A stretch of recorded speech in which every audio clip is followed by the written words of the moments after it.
Greetings and salutations, folks, and welcome back one last time to Google Stadia and Destiny 2. Basically, I think I almost just wanted an excuse just to play Destiny again, but I didn't realize how much Destiny 2 had changed in between its initial launch and its free-to-play release. But before we get into that, just some notes. Now it is running, 2 changes have been made in regards to the Google Stadia test. It is running on balanced or better, so in theory, the resolution would change depending on, Remember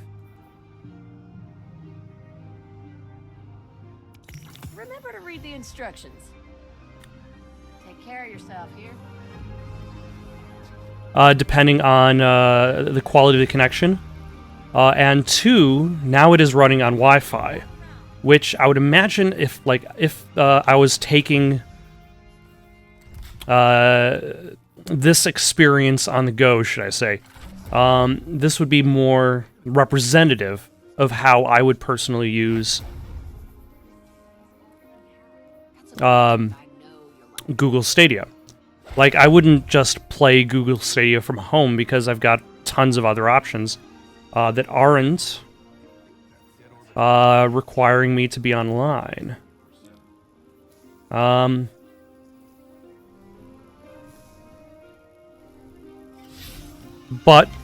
I would definitely need some means to, like, if I was on the go, if I was traveling, then more likely than not I would have Wi-Fi rather than a wired connection.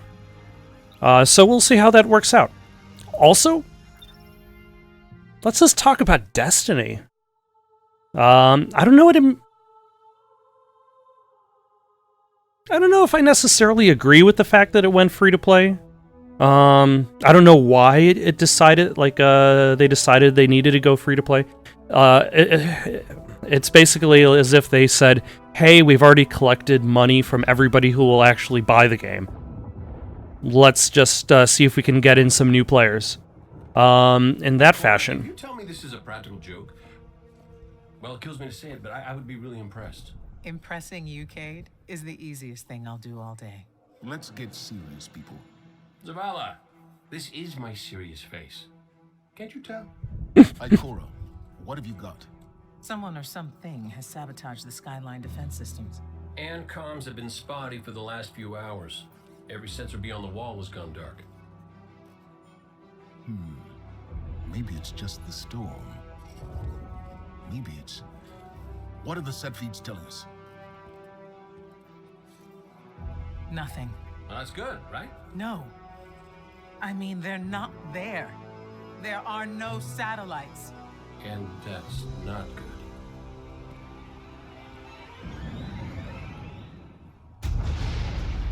Battle stations!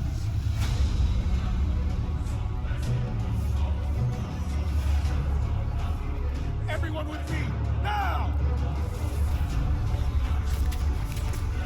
See, this was the intro that I was expecting when I loaded up the game.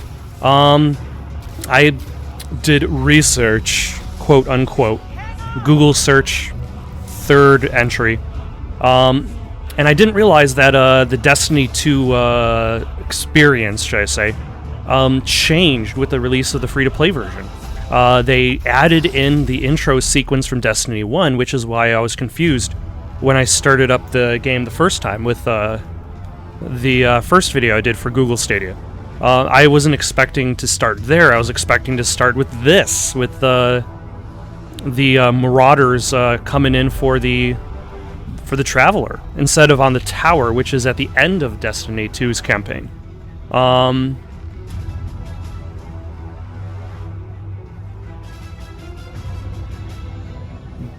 And then I became slightly more confused when, after Destiny 1's intro, it just goes to post-storyline game Destiny 2, so it's like, how did is this still the same game that I played several years ago? And it's like, oh, it is the same game, except they've added things, they've moved things around. Now, the main game is a legacy campaign, so to speak.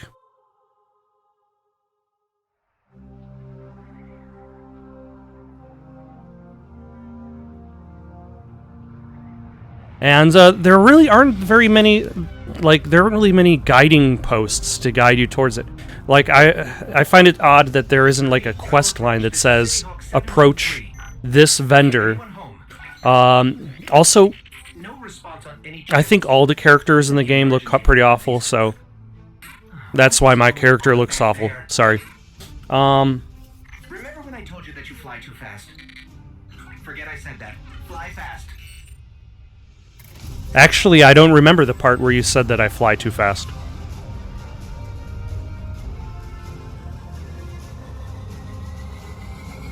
Also, nobody said anything about punching it, which would be a much better choice. But this is what I was expecting when I started up the game, and that's what really threw me off. But yeah, the entire idea of Destiny 2 going free to play is interesting. I don't know where it fits in regards to their expectation of where Destiny as a franchise is going to go from there. Maybe this is what it should have been all along. It's hard to tell. Like Destiny 1 was supposed to be some ambitious release, but it never quite hit that point. Why, hello, how are you? You see, that's a... What you don't realize is that's a pro strategy. You need to shoot all around bad guys first, before you shoot at them. All the big competitive players do that. It's part of the sportsmanship of it. Also, have my weapon... Oh, God. They have a screenshot button. Zavala's doing the hero thing in the plaza. Me? I've got a date with whoever's behind this. It'll be a short date.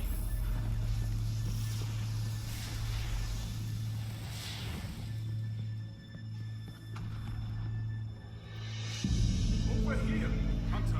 My armory is open to you. Follow the path from there. It will lead you through the hangar to the plaza. I'll take care of these people. If the Cabal want war, give them war. But it's like... Oh, I can pick up a different weapon. What am I going to choose? Auto rifle, auto rifle, auto rifle. How about an auto rifle? Would you like an auto rifle? You should really grab a gun and get moving. I already have a gun. Oh, okay, so it's better. I like how moody and... like, both moody and melodic the game is. Soundtrack is. But let us carry on. Hello, how are you? Would you like a grenade?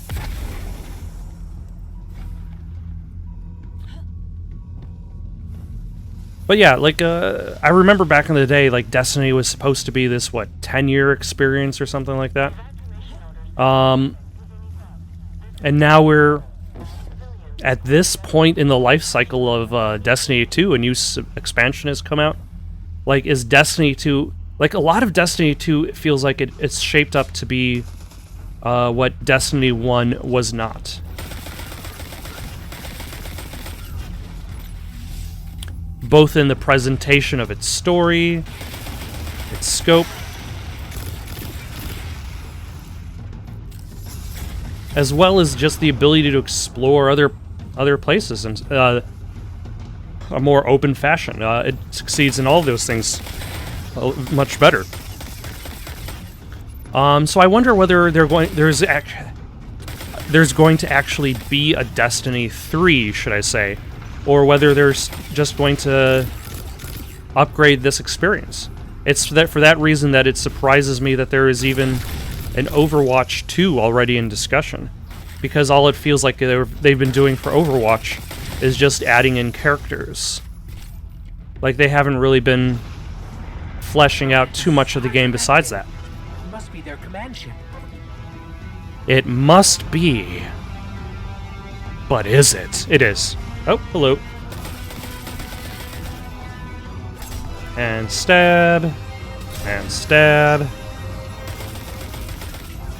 See, that's the thing. With Destiny 1, like... Oh, hello. Like, Destiny 2 pulls in the components. Look at the Traveler. They're assaulting the Traveler. Which, I forget what the Traveler actually is. Or if they ever actually explain where the Traveler came from. Ruthless. And rumor is they have never known defeat. Until today. Today they face Guardians. But Zavala, they're attacking the Traveler. The Traveler waits. We protect our people at any cost. What if that cost is the Traveler, sir? What if? And then you got a little bit of a place. Like, it's kind of odd that they would throw in that separate, that Destiny 1 tutorial, because this Destiny 2 section covers a lot of the same beats. You have the tutorial explaining how to use a gun. You have the tutorial... Oh, hello.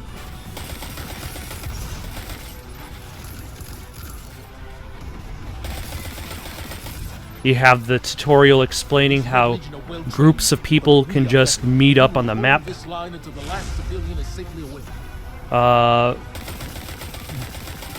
like, co-op is seamless with map exploration. By the way, the first time I played this game, I didn't notice him saying fall back, and then immediately got blown to bits by this thing.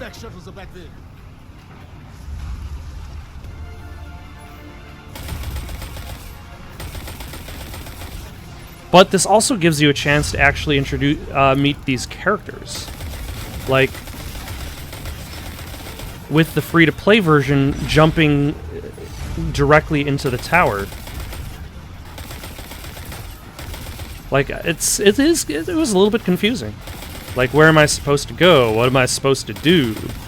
It's like, achieve power level. I'm like, what happened to the story? That's like, no, you have to talk to a vendor to get the story back.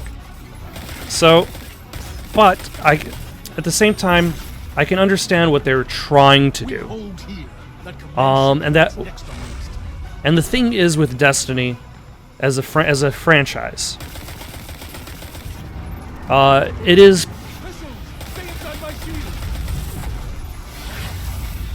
both an RPG and a multiplayer, competitive multiplayer experience. Which is why, like, when you're looking for multiplayer matches, a lot of them will say leveling benefits disabled. Because what good is it for a new player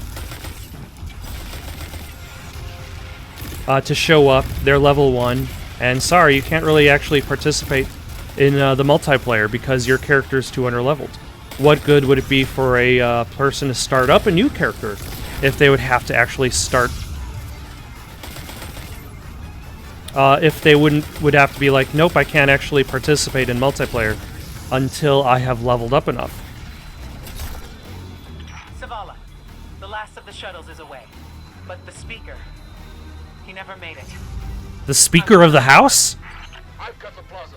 Go with Ikora. Find the speaker. So, creating that system in which everybody starts off at a level capable of entering the new expansion, also means that everybody kind of starts off able to kind of compete against each other. You will take no more from us, and you will find no mercy in me. Zavala. I don't think that was a very good plan. We need to move on that command ship. Oh, Now head to the stab. tower. I'm sending a man to Stab. Holiday to pick you up.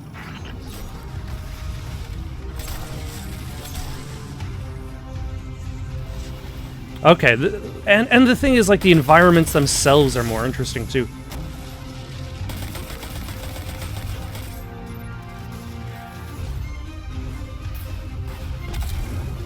I think that got him.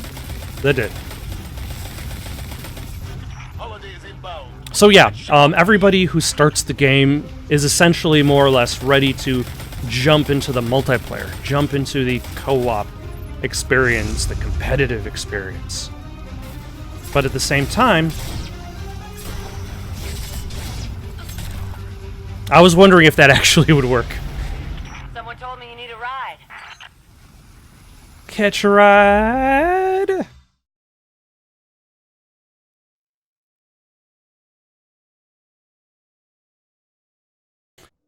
Yeah, you'd be able to join in all these, Guardian you never shut up about?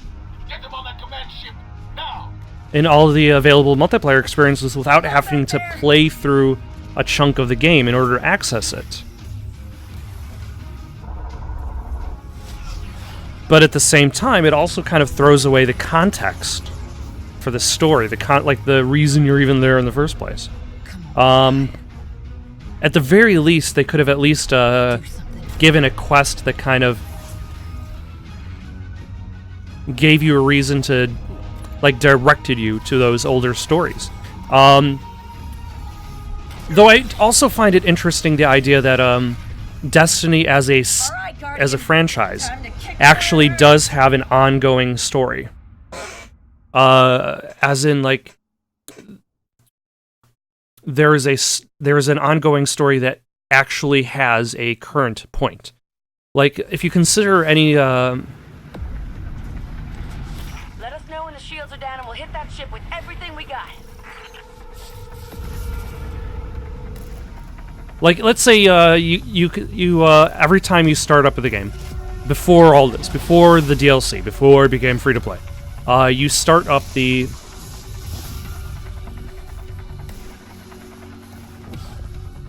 game, you're always beginning at this position. But Let me take a look. the addition of the new light, having you start later in the game as opposed to the beginning, presents the idea. Turning the beginning of the game into a legacy campaign presents the idea that these things have already happened. That this is the past, and what is happening now is the present.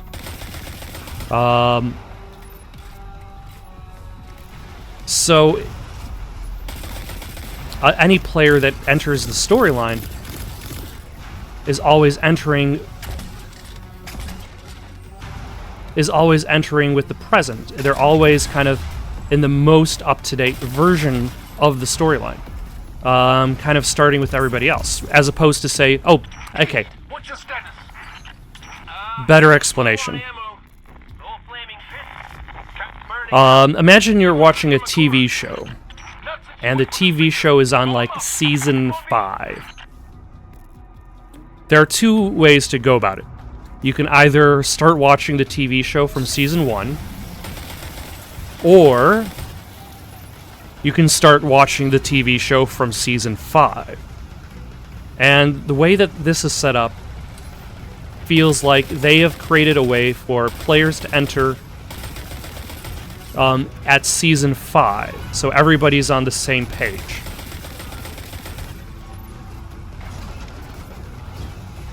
Despite the fact that they might not know who Zavala is, who Cade is.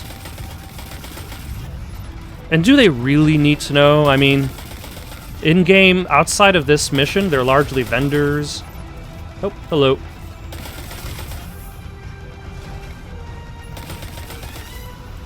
Hello, how are you?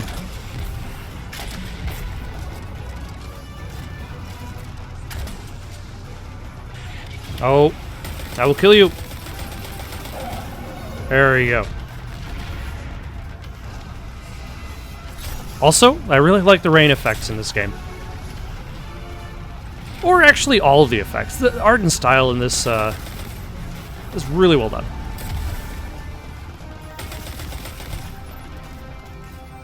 So yeah, like, having everybody kind of start in the same place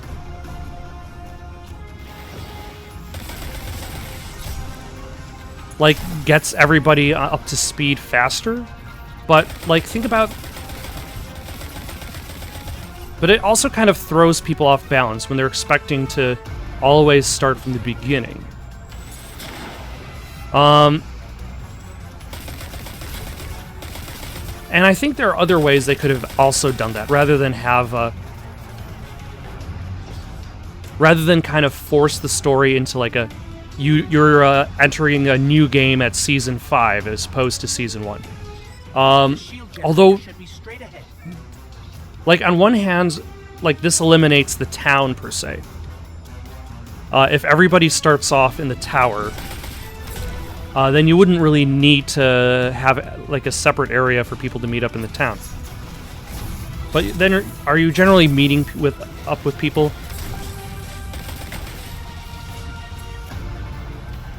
In the town, or are you meeting people up oh, hello, take this.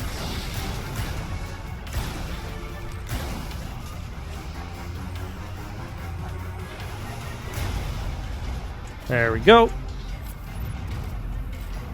All right, destroy the turbine. The shield should fizzle. It took me like a little bit to actually find these turbines. But yeah, it's an interesting choice. And I'm curious as to see like where the Destiny franchise goes from here, especially since now it is no longer on Battle.net. That like Bungie is now essentially in full control of their property. Like, are they going to go with like the EverQuest 1 manner and just forever release expansions? Or is there actually going to be an EverQuest 3? But I suppose that's a question for another day. For now, let's see about taking this ship down.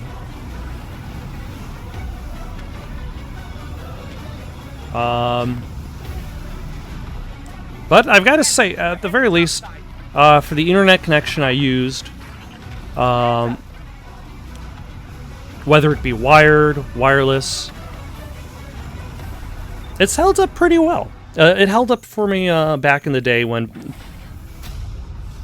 Google was doing its own, when it's doing its testing phase, playing Assassin's Creed Odyssey, and it's held up pretty well for me today, at the very least.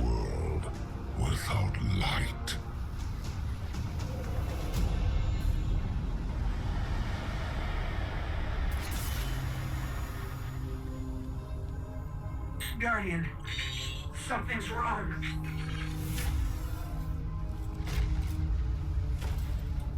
It's too bad, like, his response wasn't, "You don't stand a ghost of a chance." Look at me, creature.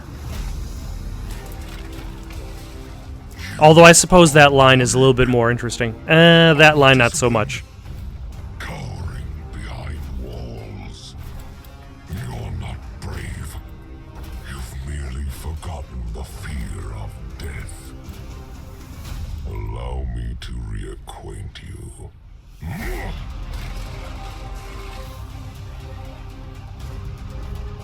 No, ghost machine. You deserve the power you were given.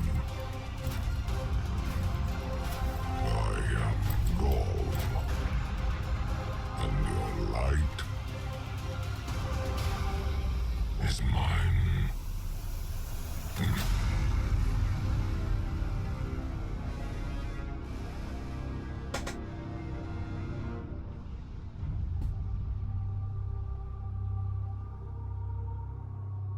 Huh.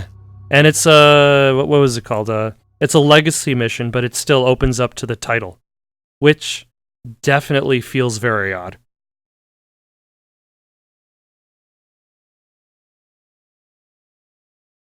Thank you for watching. Questions, comments, recommendations for something to play next? Comment down below or send it on over to itsoundedgoodonpaper@gmail.com. That's itsoundedgoodonpaper@gmail.com. So long for now.